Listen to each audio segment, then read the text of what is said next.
नमस्कार।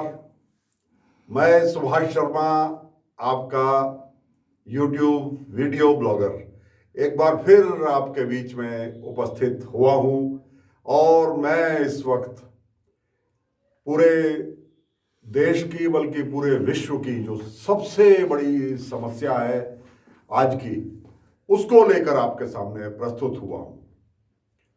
आप सब जानते हैं कि हमारे देश में कोरोना और 5 राज्यों में इलेक्शंस, ये दोनों एक साथ चल रहे हैं। एक तरफ कोरोना के भयानक संक्रमण से, कोरोना के नए स्ट्रेन से जो फिलहाल तो लाइलाज लग रहा है, उससे परेशान है, और दूसरी तरफ 5 राज्यों में हमारे देश के वो कर्णधार जिनको इस वक्त सबसे ज्यादा जरूरत कोरोना को संभालने की थी, कोरोना से संक्रमण से लोगों को निजात दिलाने की जरूरत थी, वो इस वक्त देश के विभिन्न राज्यों में अपनी राजनीतिक भड़ास निकालने के लिए घूम रहे हैं। मैं बात कर रहा हूं हमारे प्रधानमंत्री नरेंद्र मोदी जी की, गृह मंत्री अमित शाह जी की, और उत्तर प्रदेश के मुख्यमंत्री योगी आदित्यनाथ जी की। जेपी नड्डा जी ठीक है, जेपी नड्डा जी भारतीय जनता पार्टी के अध्यक्ष हैं और ये दायित्व उनका है कि वो विभिन्न राज्यों में अपने स्तर से प्रचार प्रसार करें और स्थानीय नेताओं को लेकर प्रचार प्रसार में तेजी लाएं। क्योंकि इस वक्त ये 3 महानुभाव मैंने अभी आपको जिनका जिक्र किया, उनकी सबसे ज़्यादा ज़रूरत देश के अन्य राज्यों में है, जहां इस वक्त कोरोना एक महामारी बनके एक कम्युनिटी संक्रमण बनने की कगार पर खड़ा है। उनके बीच आकर ये देखें कि कहाँ कमी छूट रही है, कहाँ गड़बड़ हो रही है, क्यों इतनी लापरवाही हो रही है, क्यों डॉक्टर मौजूद नहीं है, क्यों शमशान घाटों में इतनी भीड़ लगी हुई है। शमशान घाट की भट्टियां, शव जो जला रहे हैं उसके ताप से, एक के बाद एक शव जलाए जा रहे हैं, उसके ताप से शमशान घाट की भट्टियां पिघल रही हैं। ये बोलते हुए भी कलेजा कांप जाता है। तो आज मैं इस विषय पर पूरे देश की तरफ से बोलना चाहता हूं। कहां से शुरू करूं? मैं अभी इतना निर्लज्ज नहीं हुआ जितना निर्लज्ज हमारे देश के प्रधानमंत्री नरेंद्र मोदी जी इस वक्त कलकत्ता की गलियों में, कलकत्ता के मैदानों में जितनी निर्लज्जता से अपनी राजनीतिक भड़ास, एक ऐसी महिला जिसने न विवाह किया, न जिसने कभी अपने परिवार की तरफ ध्यान दिया, और वो महिला जिसकी एक टांग भी टूट गई है इस पूरे जंग में, इस राजनीतिक जंग में, वो महिला आपसे एक झांसी की रानी की तरह मुकाबला कर रही है, और आप उसको इतनी निर्लज्जता से और कितने सरकास्टिक अंदाज में, कितने व्यंग्यात्मक तरीके से आप वहां पर खड़े होकर के उन ममता बनर्जी को, दीदी, ओ दीदी, ओ दीदी, ये क्या है प्रधानमंत्री जी? प्रधानमंत्री से हम सुनना चाहते हैं कि आप बोले, बताएं कि आपकी क्या नीतियां हैं, आपने इस वक्त विदेश नीति में क्या क्या आपने हासिल कर लिया, आपके पास आगे औद्योगिक नीति क्या है, आपके पास आगे नौजवानों के लिए क्या नीति है। ये सब 7 साल में क्यों नहीं हो पाया? वो काला धन क्यों नहीं आ पाया? नोटबंदी के क्या क्या फायदे हुए? जीएसटी से इस देश की इकोनॉमी कैसे बढ़ी? आपको ये सब बताना चाहिए ना, आप प्रधानमंत्री हो, आप इस देश के नीति निर्धारक हो, और आप तो विचार शून्य हो, आपके पास तो कोई विचार ही नहीं है। एक विचार है सिर्फ कि मंच पर खड़े होकर चौराहे के मदारी की तरह आपको कहना चाहता हूं, मोदी जी, आप वहां पर दीदी, ओ दीदी, आइए आज मैं शुरू होता हूं। मैंने भी अब लज्जा त्याग दी। मैं पूरे हिंदुस्तान की जनता का प्रतिनिधि बन करके बोलूंगा, आखिरी सांस तक बोलूंगा। आपके किसी उत्पीड़न से, आपकी किसी दंडात्मक कार्रवाई से, आपके किसी झूठे मुकदमे से डरे बगैर बोलूंगा। मोदी जी, आज मैं, मोदी जी, ओ मोदी, मोदी जी, योगी जी, देखा आपने? योगी जी, अरे योगी जी, आप तो कुछ बोलते ही नहीं, बोलो ना। आपका कानून मंत्री ब्रजेश पाठक बोल रहा है, वो चिट्ठी लिख रहा है स्वास्थ्य मंत्री को आपके। आप कहां गायब हो? योगी जी, बोलो ना, कुछ बोलो तो सही। अरे बोलते ही नहीं आप, अब तो बोलते ही नहीं। 2 मई भाजपा गई, 2 मई मोदी सरकार गई। 2 मई के बाद आपकी सरकार रहने वाली नहीं है। कैसा लग रहा है? अच्छा लग रहा है? तो जैसा आपको लग रहा है ऐसा ही ममता बनर्जी को लग रहा है। मैंने भी आपका पूरा आदर किया, पूरे आदर सूचक शब्दों में बोला है आपको। मैंने कहीं आपके खिलाफ कोई अपमानजनक भाषा का इस्तेमाल नहीं किया। आपको थोड़ी शर्म आती है? कल आपके गुजरात के मुख्यमंत्री, जहां से पूरे देश ने आपको अपने कंधे पर बैठाया, उनको कोर्ट ने कितनी फटकार लगाई। कुछ कुछ शर्म है मोदी जी?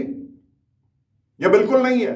कल गुजरात के हाई कोर्ट ने आपके मुख्यमंत्री रूपाणी को कहा कि तुम भी कुछ करोगे या भगवान भरोसे रहोगे। मालूम है आपको, वहां भट्टियां पिघल गई, शव जलाने की भट्टियां, जो आपने गैस से शव जलाने का इंतजाम कर रखा है ना, इतनी बड़ी भीड़ वहां पर शवों की है।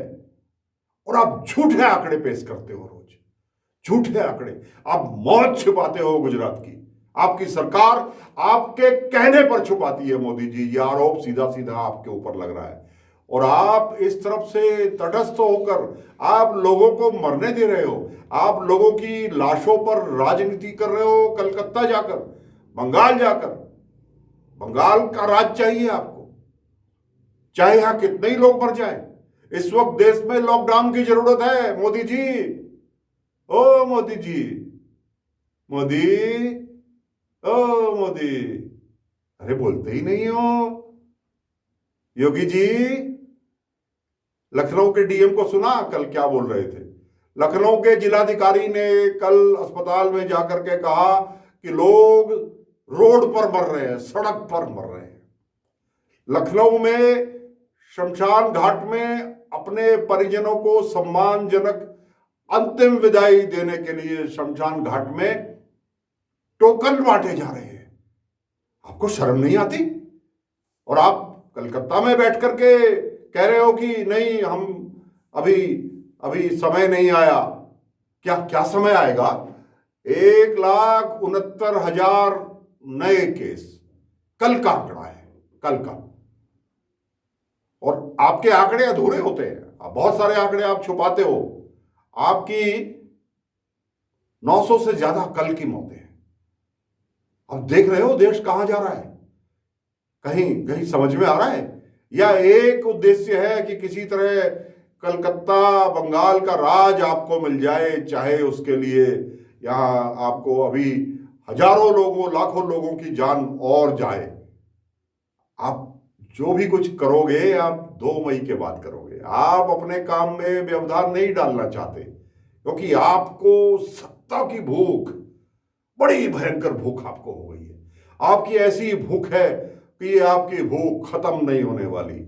आप लोकतंत्र का आपने मजाक बना करके रख दिया। आपके किसी काम में पारदर्शिता नहीं है। और पारदर्शिता के बिना कैसा लोकतंत्र? क्या है लोकतंत्र का मतलब अगर आप पारदर्शिता नहीं होगी, अगर आप सच्चे आंकड़े नहीं बताओगे? मोदी जी, बहुत भयानक स्थिति है। आज पूरा देश आपसे कह रहा है, मोदी जी, अमित शाह जी, योगी जी, अब वापस आ जाओ, लौट जाओ। आपको ये देश माफ कर देगा। आपको ये देश आपकी गलतियों के लिए क्षमा कर देगा।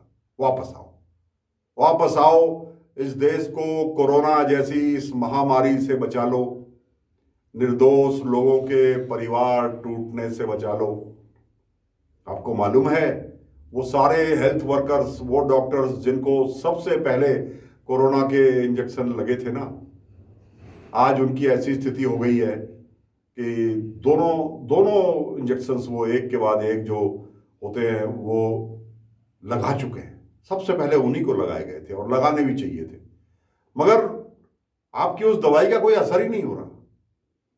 जी, आपको ये रिव्यू करना चाहिए कि आपकी दवाई का, आपके उस वैक्सीन का असर क्यों नहीं हो रहा। बड़े बड़े अस्पतालों में जब आंकड़े सुनता हूं, 35 डॉक्टर एम्स में, 37 doctor king George's medical college Lucknow में, 39 डॉक्टर गंगाराम हॉस्पिटल में, और ऐसा कोई अस्पताल नहीं है जिस अस्पताल में डॉक्टर्स और हेल्थ वर्कर्स आपके कोरोना जिनको दोबारा ना हो गया हो। दोनों वैक्सीन लगाने के बाद जो एक एंटीबॉडी डेवलप होने के लिए जो समय चाहिए होता है, वो समय बीत जाने के बाद बहुत भरोसा किया है लोगों ने आपके ऊपर, बहुत भरोसा किया। इतना भरोसा किया कि आपको भगवान मानकर आपको आपकी बताई हुई वैक्सीन वो इस वक्त लोगों ने लगाई, और वो लगा करके लोग जनता के बीच में फिर सेवा करने के लिए जुट गए। और आपकी वो वैक्सीन जो परसेंटेज आपने बताई थी ना कि 80% तक कारगर होगी, उससे कहीं ज्यादा फेलियर हो रही है। आपकी वो दवाई काम नहीं कर रही, और आप हो कि आपको एकमात्र बंगाल का राज चाहिए बस, और आपको कुछ नहीं चाहिए। उसके लिए आप साम धाम दंड भेद सच झूठ, आप भाषा की मर्यादा भी भूल गए। आप कोरोना के काल में इस वक्त जो आपका कर्तव्य था ना, आप उसको भूल गए। आप कर्तव्य विमुख हो गए हो। आपको इस वक्त देश पुकार रहा है, मोदी जी लौटाओ। फिर कह रहा हूं, लौटाओ। इस देश को बचा लो, इस देश को बचा लो। इस देश का बहुत बड़ा इस देश की बड़ी जनसंख्या आपके ऊपर बहुत यकीन करती है, बहुत यकीन करती है। मैं उनकी तरफ से बोल रहा हूं, मैं आपकी आलोचना नहीं कर रहा। आपको मैं हाथ जोड़कर निवेदन कर रहा हूं, लौट आओ, वापस आ जाओ। योगी जी आपको उत्तर प्रदेश बुला रहा है। आपके उत्तर प्रदेश में इतनी बुरी स्थिति है कि यहाँ लॉकडाउन लगाने की जरूरत है। यहाँ इस वक्त जो शमशान घाटों में व्यवस्था नहीं है, उसको ठीक करने की जरूरत है। आपके अस्पतालों में बेड नहीं है, ऑक्सीजन भी नहीं होगी। आपने 11 तारीख से 14 तारीख के लिए जो टीका उत्सव की घोषणा की थी ना योगी जी, अपने आका मोदी जी के कहने पर, वो वैक्सीन ही नहीं है, वैक्सीन उपस्थित ही नहीं है आपके पास। और फिर आपने तो पहले ही उम्र का एक सिस्टम बनाया हुआ है, जबकि आज आंकड़े ये कह रहे हैं कि 35 साल से नीचे के 65% लोग हैं जो इस बार संक्रमित हुए हैं ना, वो छोटी उम्र के लोग हैं। मगर अभी उनके लिए आपके पास वैक्सीन ही उपस्थित नहीं है, वैक्सीन ही मौजूद नहीं है, क्योंकि आपको तो मतवा समुदाय के वोट चाहिए था ना। इसलिए आप वो वैक्सीन जो हिंदुस्तान के नौजवानों को लगना चाहिए, जो हिंदुस्तान का भविष्य है उसको लगना चाहिए, आप वो वैक्सीन बांग्लादेश में मतुआ समुदाय के लिए छोड़ करके आ गए। और आपने कह दिया कि मैं मतुआ समुदाय को किसी भी हाल में बचाऊंगा, मैं मतुआ समुदाय मेरे दिल का टुकड़ा है, क्योंकि आपको बंगाल के मतुआ समुदाय के वोट चाहिए। कितना गिरोगे वोट के लिए, कितना गिरोगे? अपने हिंदुस्तान के लोगों को छोड़कर आप बांग्लादेशियों को, वो भी चुनाव के समय, और आप कहते हो आचार संहिता का उल्लंघन ममता बनर्जी कर रही है। मोदी जी ये तो आप कर रहे हो, ये तो जो उल्लंघन कर रहे हो ये तो आप कर रहे हो। आप कैसे हिंदुस्तान के हिस्से की वैक्सीन पड़ोसियों को दे सकते हो सिर्फ चंद वोटों की खातिर? नहीं, ये हक आपको हमने नहीं दिया, आपको हमने हिंदुस्तान के लिए चुना है। और आप पर भरोसा करके हम खाली हाथ बैठे हुए हैं कि नहीं मोदी जी हमको बचाएंगे, मोदी जी हमको बचाएंगे। बहुत बुरी स्थिति है, बहुत बुरी। और मीडिया मीडिया आपने जो आज आपने मीडिया को आदत डाली है ना टुकड़े फेंकने की, मोदी जी ये बहुत भारी पड़ेगी। ये लोकतंत्र को कहां से कहां ले जाएगी। ये मीडिया ही आपको मारेगा। आपको याद है इमरजेंसी में इंदिरा गांधी को मीडिया ने ही सबसे ज्यादा गुमराह किया था। पूरा मीडिया, एक दो को छोड़कर, इंडियन एक्सप्रेस जैसे समाचार पत्रों को छोड़कर पूरा मीडिया इंदिरा जी की चाटुकारिता करने में लगा था कि हाँ इंदिरा जी आप बिल्कुल सही कह रही हो, जनता आपके साथ है। और इंदिरा जी के हाथ एक के बाद एक के बाद एक गलत काम ये मीडिया करवाता रहा। आप भी आज खुद अपने बनाए हुए इस जाल में फंस चुके हो। मैं आज बहुत दुखी मन से आपसे कहना चाहता हूं कि कलकत्ता बंगाल की जनता बहुत समझदार है, बहुत समझदार है। आपके कहने से कलकत्ता और बंगाल की जनता फैसला नहीं लेती। आजादी की लड़ाई में जो सबसे ज्यादा भाग बंगाल के लोगों ने लिया था वो आपके कहने से नहीं लिया था। उनको खुद समझ है, वो आपसे बड़े देशभक्त हैं। ये बात मैं दावे के साथ कह सकता हूं। जितना योगदान बंगाल के लोगों का आजादी की लड़ाई के आंदोलन में था उतना आपके गुजरात का नहीं था। ये मैं आपसे कहना चाहता हूं। तो वो समझदार है, वो अपना फैसला ले लेंगे। आपके ये रोज रोज दीदी दीदी दीदी दीदी कहने से वो नहीं मानेंगे। आप अगर उनको दीदी दीदी दीदी बोलोगे, हम भी आपको मोदी मोदी मोदी मोदी मोदी बोलेंगे। आपको हम योगी योगी योगी योगी बोलेंगे। अमित शाह की तो आदत है, आप उनकी बातों में मत आइए। अमित शाह तो राजनीति में जुआ खेलना जानते हैं। बहुत बड़े बड़ा जुआ उन्होंने खेला। और वो गृह मंत्री हैं, आप जब चाहे गृह मंत्री बदल सकते हो, लेकिन आप प्रधानमंत्री हो, आपको कोई नहीं बदल सकता। आप अपने कर्तव्य से विमुख मत होइए। अंत में बस आज बहुत दुखी मन से सारे देश की ओर से मैं आपसे ये निवेदन करना चाहता हूं, आप तीनों महानुभाव से, कि आप तीनों के आसपास इस देश की सत्ता घूमती है। आपके पास सत्ता की चाबी है। आपकी बात को अधिकारी सुनते हैं। आपके पास निर्णायक फैसले लेने की ताकत है। मेहरबानी करके अपने कर्तव्य से विमुख मत होइए। फिर कहना चाहता हूं, आपने जो गलती कर ली सो कर ली। आज भी रोक लीजिए। 3-4 दिन में ये कोरोना की आंकड़े 2 लाख को पार कर जाएंगे। मौतें 1000-1500 तक होने लगेंगी। सड़क पर लोग मर रहे हैं, ये आपके डीएम ने कह दिया, आपने देख लिया, ये वीडियो भी आपने देख लिया। बहुत भयावह स्थिति में है ये। शमशान घाट में अगर वेटिंग लिस्ट हो गई, टोकन बंटने लगे, तो ये आपके इतिहास पर, आपके राजकाज के इतिहास पर काला धब्बा लगाने के लिए काफी है। इसको आप कभी नहीं झुठला पाओगे। वापस आ जाइए, अपने अपने राज्यों में वापस आके अपने कर्तव्यों का निर्वहन करिए। कोरोना के इस भयंकर बीमारी की चपेट में ये पूरा समाज एक बार फिर से आ गया है। मेहरबानी करके लौट जाइए। आपको ये पूरा देश माफ कर देगा, आपको ये पूरा देश क्षमा कर देगा। मेहरबानी करके लौट जाइए। मैंने पूरे देश की ओर से एक बार इन तीनों लोगों से अपील की है। अब देखते हैं इनके सीने में दिल है या पत्थर है, ये आने वाले दिनों में पता लगेगा। इन्हीं शब्दों के साथ कोरोना से सुरक्षित रहिए, स्वयं को कोरोना बीमारी से बचाइए और मेरे सुर में सुर मिलाइए, ताकि हमारे हुक्मरान, वो लोग जिनको इस वक्त कोरोना से लड़ना है, वो दूसरे कामों में न लगे, वो अपने असली कर्तव्य का निर्वहन करें। आपका मेरे साथ जुड़ने के लिए बहुत बहुत आभार। नमस्कार।